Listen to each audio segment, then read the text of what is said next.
help these children. I first and foremost want to thank Dr. Eagan for bringing us this opportunity. Just so exciting for us to participate. This is Dr. Eagan. He's on the board of the Mind, Body, Spirit Conference with the Dalai Lama, and that's how this whole opportunity came about. I'd like to introduce Eagan right here. She's the senior astrologer. We're so grateful for all of her hard work today. She's so spectacular and amazing. Thank you. Dr. Doma, who is who's a personal physician to the Dalai Lama. She did fantastic readings. Yes, did I say that right? She's a translator. Translator for the Dalai Lama right now. Okay. The physician part. Oh. I'll explain it to her. Okay, I'm sorry. Forgive me, but thank you all for being here, and thank you for supporting all of these beautiful, wonderful children. We're going to learn more about what a real, what amazing thing they do there. So thank you, and let's listen. How would you like us to do?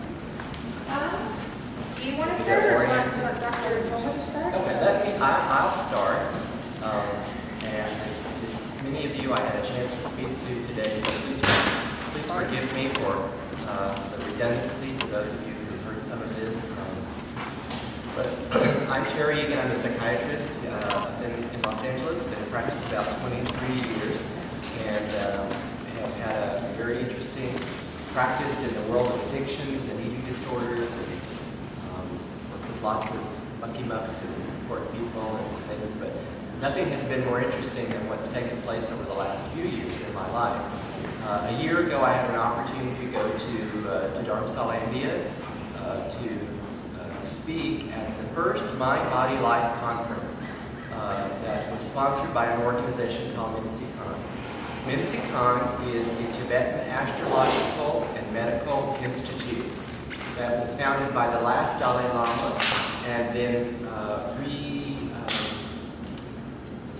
reestablished. That's what it is. Reestablished after the exile from Tibet. This organization is responsible for carrying forth all of the Tibetan medicine and astrology traditions. The original Buddha texts are there in the institute, in the libraries. They are in the process, and Dr. Doma is one of the ones doing that, of translating Tibetan medicine data into English. So Tibetan medicine has been around for many more years than Western medicine. And so the opportunity came to come and speak, and there were several physicians from the United States at this particular conference, which lasted for 3 days last June. There were a number of Tibetan physicians, Tibetan astrologers, 4 of us from the United States, and also some of the Buddhist scholars. And it was a 3-day roundtable exploration of trying to find similar places to begin a conversation between Eastern and Western thought. His Holiness' belief is that through these kind of conversations, not only will Tibetan medicine have a greater likelihood of sustaining over time, because he has some concerns that after he passes away, he's now 80, that we are at risk of losing a great tradition. And so this opportunity for some Western physicians to become a bit more informed, I must profess absolute ignorance when I went, but absolute curiosity and interest. And that was what was most important. I went to India not to share what I know, but to learn what was there for me. So that was my orientation. I fully expected a miracle for myself there. That was my intention. Because in my life, it's all about me, 24/7. And I indeed received far more than I had hoped for. So through this 3-day conference, we had around 300 attendees from different parts of the world who were there to watch and to learn. It was a very, very successful launch, and so the Institute decided to have the second Body, Mind, Life Conference, which will be held this coming October 1st, 2nd, and 3rd, again in Dharamsala, India. I have brochures here For those of you who might be interested in coming to India for some days to attend the conference, there again will be physicians from the United States and from other places in the world, in addition to Tibetan doctors, and again, this think tank of information. And to show that I really was there and I'm not making this up, they put me on the back of the brochure. So I looked at the brochure and I said, that looks like me. And it is me. So it was divine destiny for me that I went. I have in the last few years been writing and teaching a lot about a topic called compassion fatigue, which I had to learn about because I got it myself. And in my own personal journey of needing to be reawakened and reinvigorated in the reasons why I do what I do, God has opened up a number of incredible pathways for me, which are not what I would have imagined, but I have committed that I will say yes each and every time an opportunity comes. And what has happened is a reigniting inside of me of the excitement and some of the naivety, I think, of my youth. You know, psychiatry, I'm not up here to tell a sad story, but psychiatry is a corrupt job. If you think about it, every moment of your practice is someone who is having their worst moment in front of you. And when I was a resident at USC, I did my training here, and no one tells you that every day, everyone you see will be having their worst moment. That's why they're there.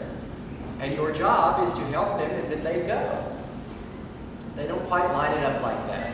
And so many years into my practice, I realized that I was exhausted, depleted, overwhelmed, dried out, empty. And I unfortunately, or fortunately, however you look at it, have become more and more successful in terms of being someone that was sought out for consultations. And so my practice was very busy. I was very fortunate in that regard. And I have trouble saying no because I have trouble saying no. And so I found myself really in quite a situation. When the opportunity came to go to India last year, the first thing my boyfriend said to me was, "Are you sure you want to go take that on too? Like you're really tired and busy?" And I said, "Yes. This was such an opportunity." And India had not been on my to-do list because I'm a creature comfort guy. I don't camp out. You know, I'm not that person. But I'm so glad I said yes. I am so glad I went. I am so glad I met these women. I am so glad I had a chance to meet His Holiness. I'm so glad His Holiness asked me to be on the advisory board for Mitsikhan. And I'm so glad to be here tonight with an opportunity to tell you a little bit about their vision, about the Tibetan village orphanages that are there. I'll just spend a minute or two about that. There are around almost 17,000 children that live in the orphanages there in India. And the largest one, I believe, is the one in Dharamsala. I think that is the largest one. I believe there are around 2,000 young people who are there in that orphanage. And these orphanages were begun by the elder sister of His Holiness. And she passed away at a young age from breast cancer. His younger sister then took on the cause and has continued over the last 30 plus years to build out this series of orphanages. And they are quite extraordinary. In the midst of extreme poverty, in the midst of extreme weather, and just in the midst of extreme, is a most wonderful, beautiful community of joy and celebration and gratitude. People who experience their lives not as lives of deficit, but of lives of blessing. And for hoity-toity white doctor to go over there with my pity party to be confronted by the myriad of truths that were made available to me was a blessing beyond anything I could have asked for or prayed for. And I felt in that moment I wanted to do more. So a friend of mine who'd been with me said in the airplane coming back to America, we have to help. We have to do something. And we decided when we came back, we called about 10 of our friends and said, we'd like to help, and can you come aboard? And of course they said yes. And what do we do and how do we do it? And we started meeting in January and created the Prayer for Compassion initiative. Prayer for Compassion for me is born out of a few things. Obviously the message of His Holiness is the message of compassion. Compassion is what allows us to be free to love. Compassion is what allows us to be free to continue to live in vibrant ways.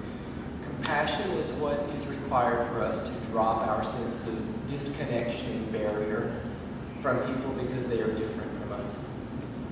The invitation is simply this.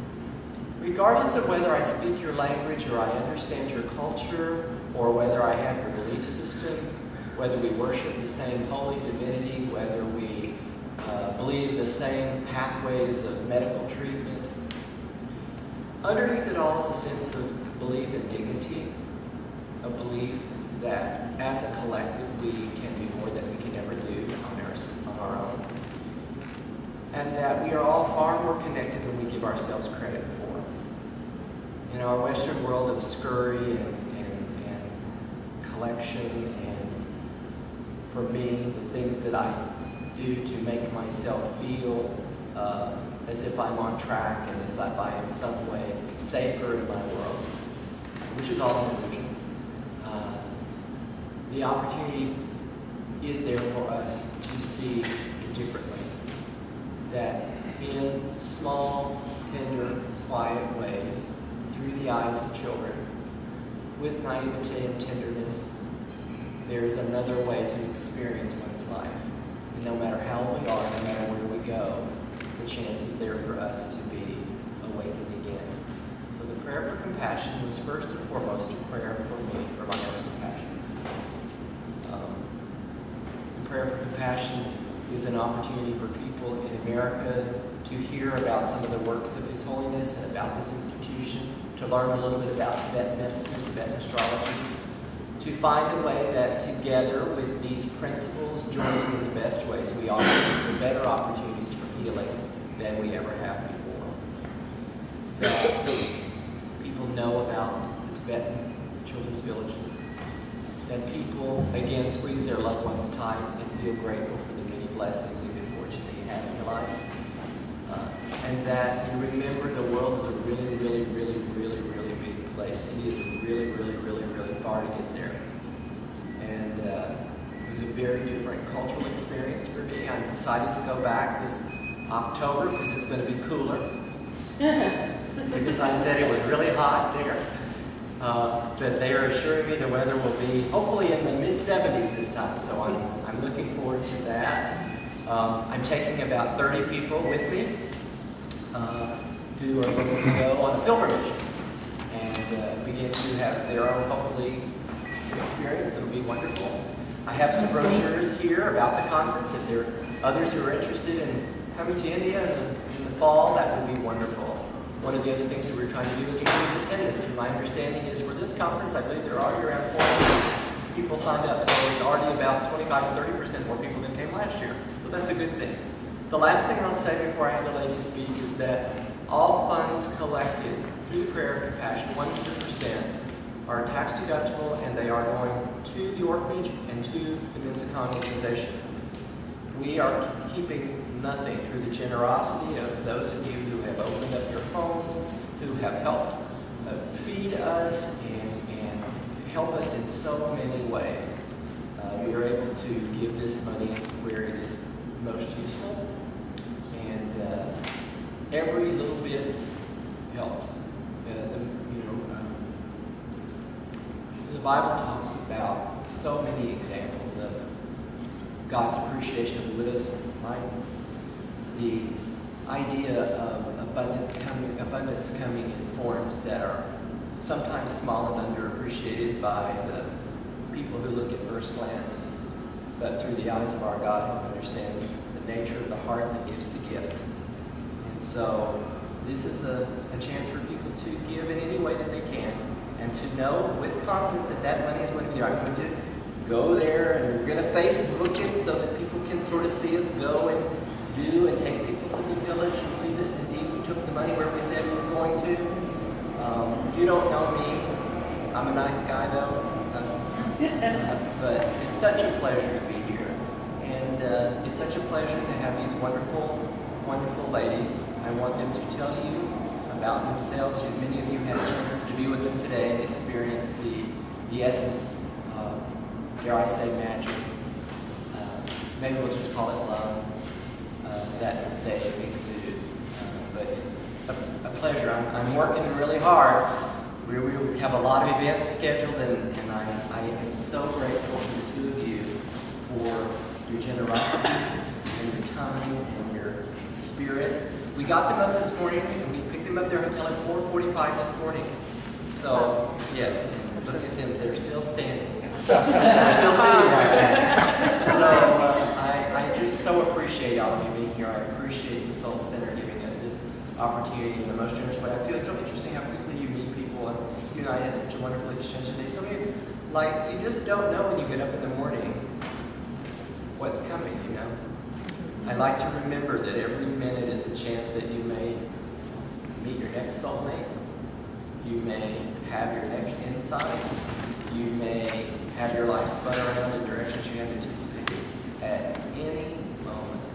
So hopefully this moment tonight together will be just a little bit of an opportunity for you to hear from them, a bit of their story, so that you'll understand a little bit more about them. And I'm going to stop at that point. You want to tell them just a little about yourself, or?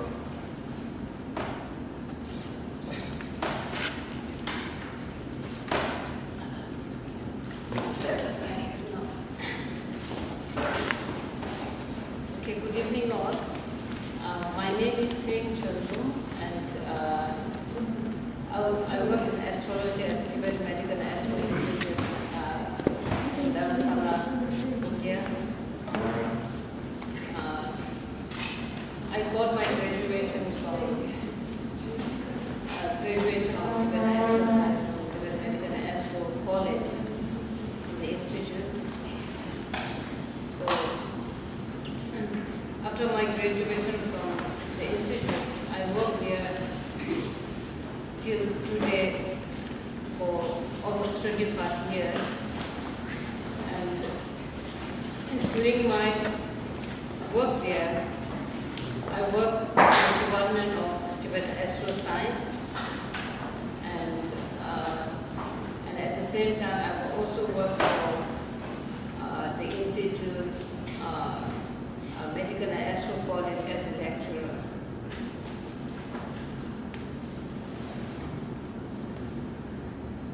And in our department of astroscience or astrology, you may call it. So there we have personally or writing through letters, we have many requests for a different kind of astrological calculations. And our main sort of work that we do in our department is to create an almanac, which is completely based on our tradition, which consists of Tibetan astrology and astronomy. And Tibetan astronomy is based on Tibetan Buddhism, the Kala Chakra system, which consists external, internal, and alternative Kala Chakra, and the external Kala Chakra, which deals with the cosmos, is the basis for our calculation. And Tibetan almanac is the one which we normally refer for the position of planet and constellation for an individual rating. And that also speaks about how things are going to go through 1 year period for individual or for in general as a whole. And in the institute, we also do different kind of ratings depending on the request. So we have ratings such as the natal chart, the compatibility chart, yearly chart, medical chart, and also chart after death. So different kind of astrological ratings are dealt there, and I serve there as an in charge to this astrological department. Okay, this is just a kind of small or brief introduction. Yes. Thank you.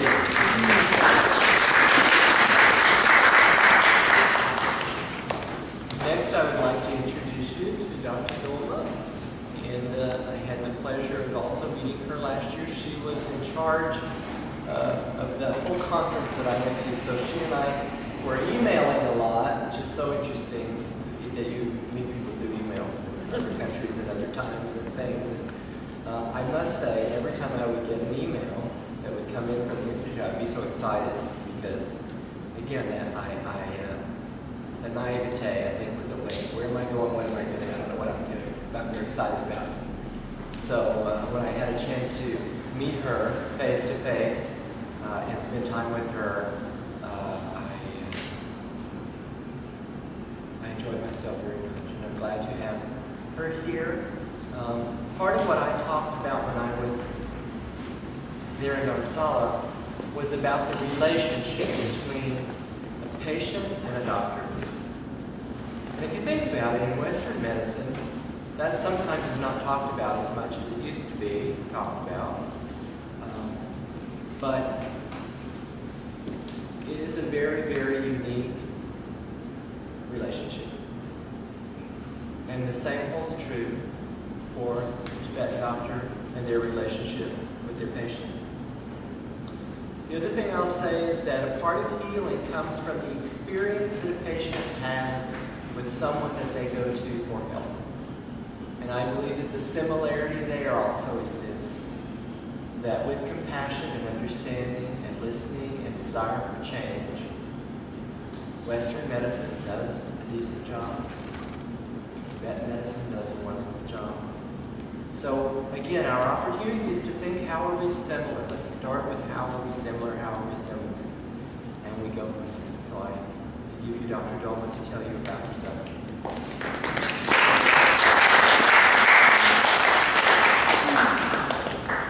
Thank you very much, Dr. for this wonderful opportunity. Please pardon me, allow me to sit down. I'm a lazy bone.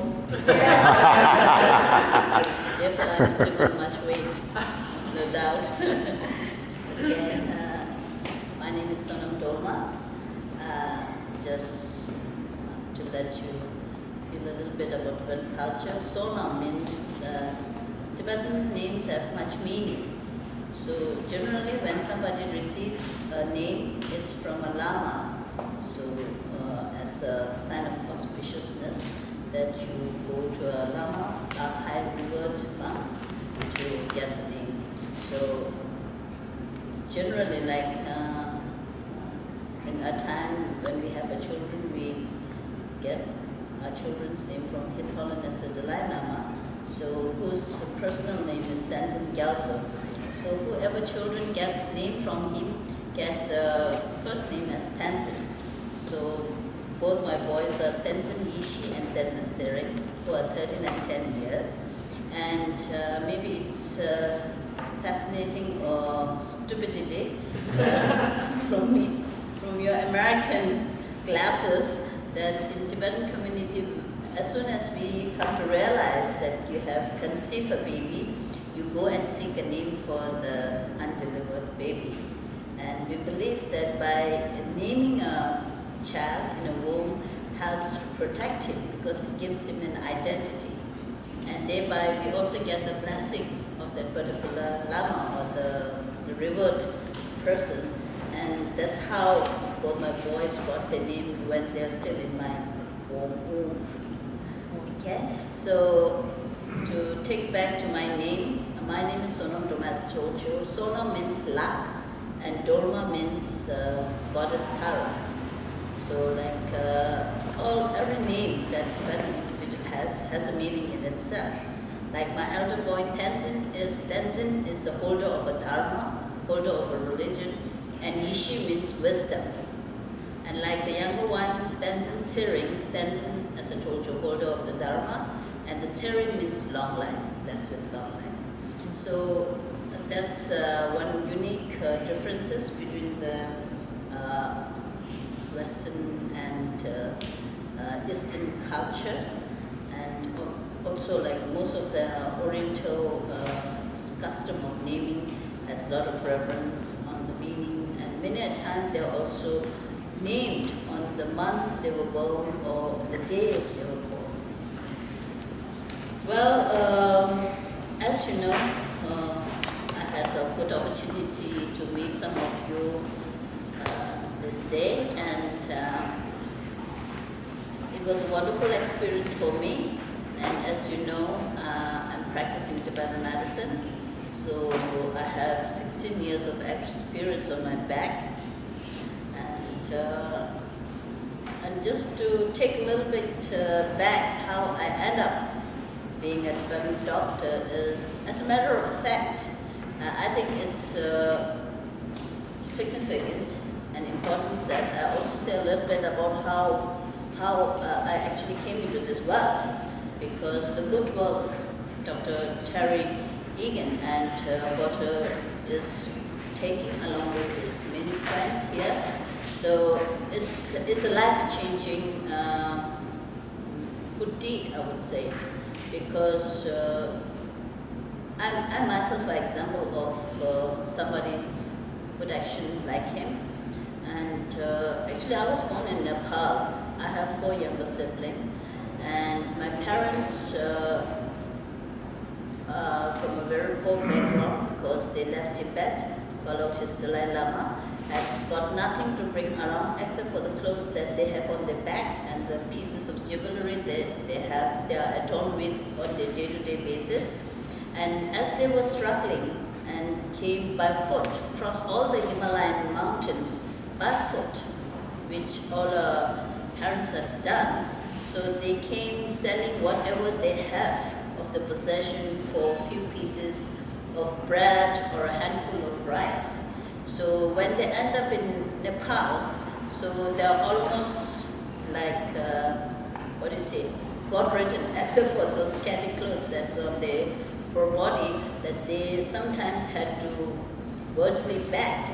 And I remember, of course, my mom was very young at that time, and what I heard from her, she seems to be enjoying the poverty. And my aunt, who was the elder sister, she said, because when you're finished with everything and you have gone to such an extent where you have to knock at somebody's doors to beg for a morsel of bread or whatever, so like they used to knock at door, and when it's since they're in Nepal, it's a Nepalese, so people open the door and then just emotion overwhelmed them. They couldn't beg and they just turned their back, because back home they have hundreds of yaks, thousands of ships, and big tents filled with cheese, butters, meat, which can feed thousands of monks. But now they have come to such a state where they have to beg, and so much overwhelmed with the emotion at the destiny of life, where they have so much in abundance back at home. But due to the brutal occupation of Tibet by China, they have virtually thrown in the road and begging on the street. So this is not just a story of one family, it is a story of all Tibetans who had left Tibet just in the middle of the night, escaped, followed His Holiness Dalai Lama across all the Himalayan mountain on their bare feet, bare soul, crawling at different faces of the Rocky Mountain, and then ended up in foreign land, foreign language, foreign culture. Only we have a very strong expression. At that time, Tibetans have only the earth and the sky, which is known to them. So this is the story of all Tibetans, all the elder generation who have actually escaped from Tibet. So this is how my immediate background is.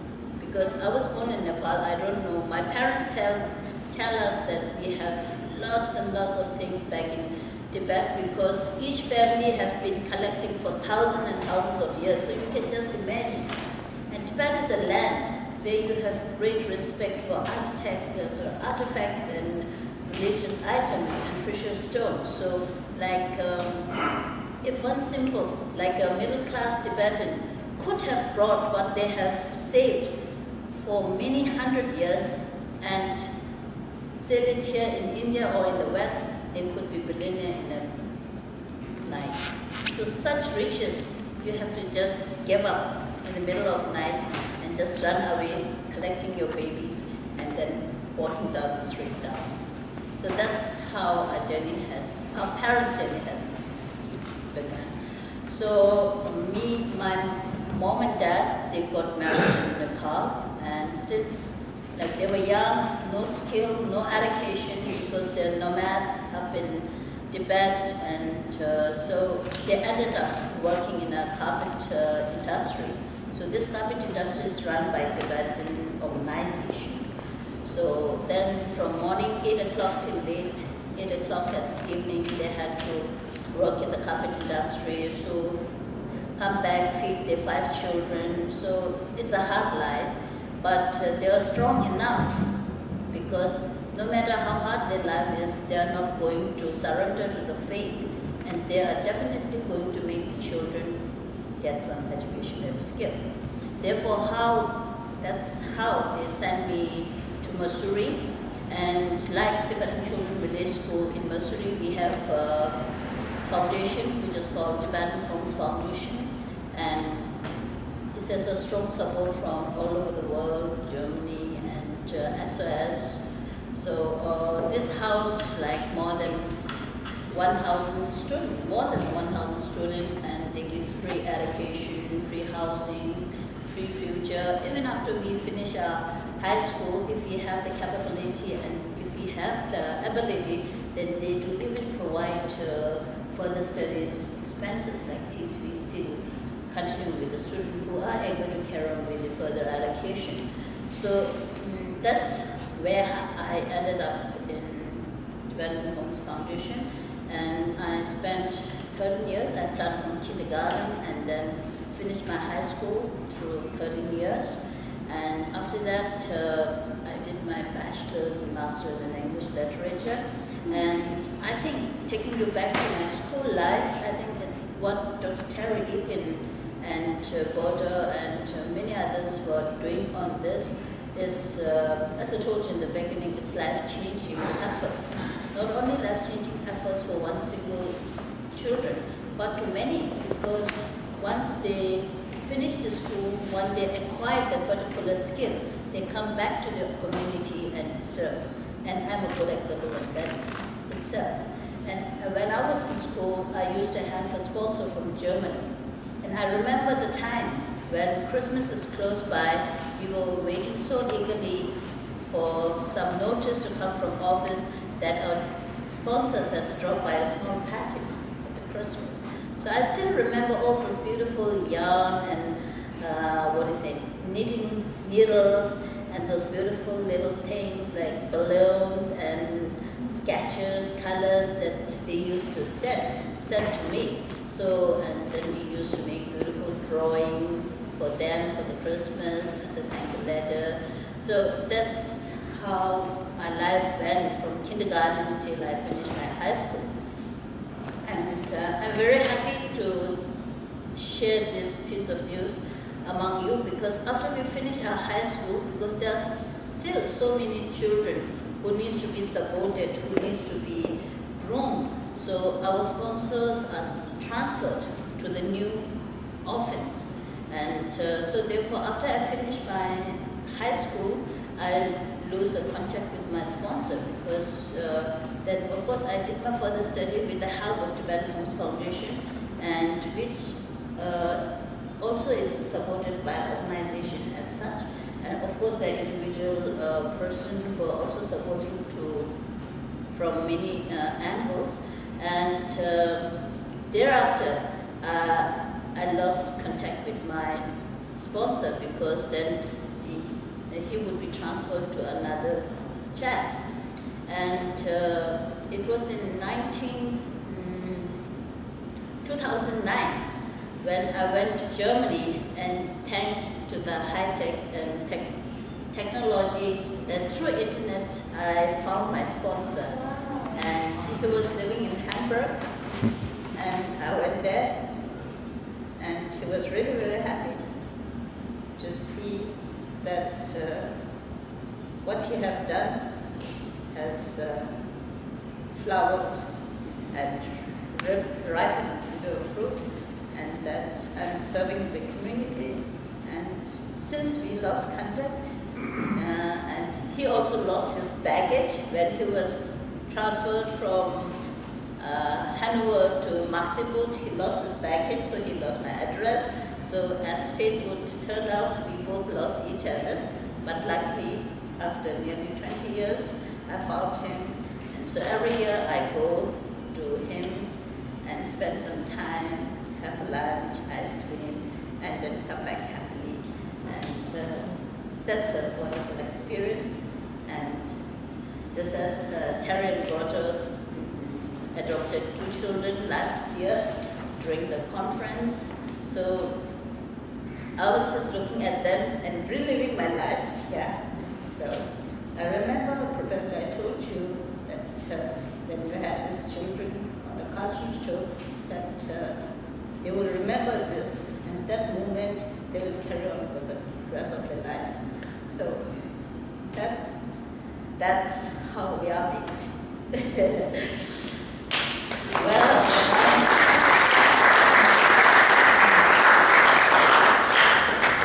that's the personal color, or rather the shade of my life. And if you permit me to say a few words about Tibetan medicine, because I represent Tibetan medicine. And Tibetan medicine is a system.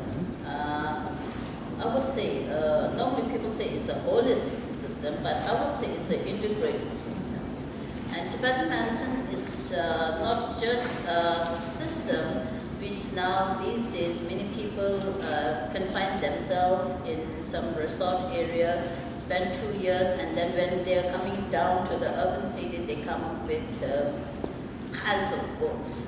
So Tibetan medicine is a testimony of a civilization which has experience and wisdom of a deep understanding of the microcosmic world and microcosmic world.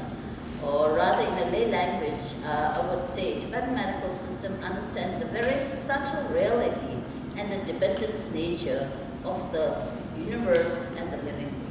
So therefore, Tibetan medicine is a very integral system of medicine. And one reason why I call Tibetan medicine integral is because Tibetan medicine see a human being as a whole. We do not polarize the mind and body to true extremes. When we see a patient, as some of you might have experienced, I do not take you as a physical body. I take you as a physical body, adorned with the mind and palpating with the consciousness. So therefore, how we Tibetan doctors see a patient in a holistic. Of course, contrary to the modern scientific allopathic school, where your way of approach is very reductionist, and now coming almost to nano. So we are very much contrary to it. We see the whole part. So I would say modern allopathic school medicine or the scientific approach has many good things on its own, because when you go to this very sectional or part or the reductionist level, you are very, very detailed on that particular. But you ultimately, when you go so deep, you tend to feel lost. Then you have to shake your head and try to remind yourself where I'm coming from. Yeah. On the other hand, the Oriental system of medicine, many Oriental system like Tibetan medicine, we have the Chinese, the Ayurveda, Unani, Siddha system. So the drawback on our part is we see everything as a whole. We see the whole, we see the whole mountain, but we don't see where the caves are, we don't see where the small springs are coming, and so all this. So both system has good part, bad part. So I think this is good time where both systems can come together, so the human human civilization. I don't mean the small community. The whole world civilization can have two wings together. The modern scientific advanced wing and the traditional wisdom, or what is it, the more spiritual wing. So when a bird has two wings, then they can soar high up in the sky.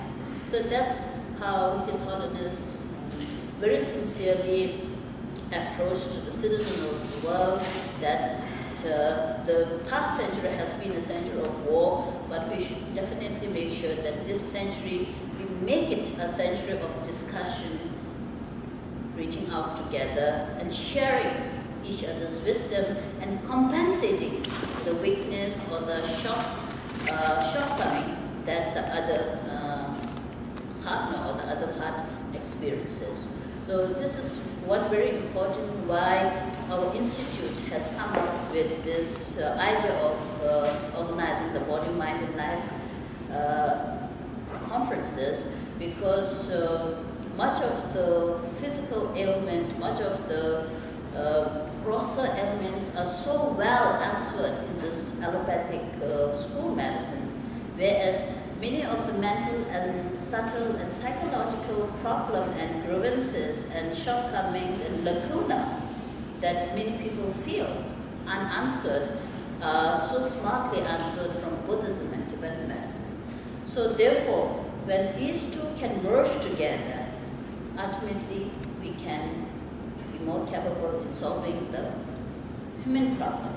So east or west, south or north, we are all human together. Whether I prick my hand or whether I prick his hand, it's the same red blood that comes out. So ultimately we are all same human being, same mother, same father, same children. So that's how human community should be.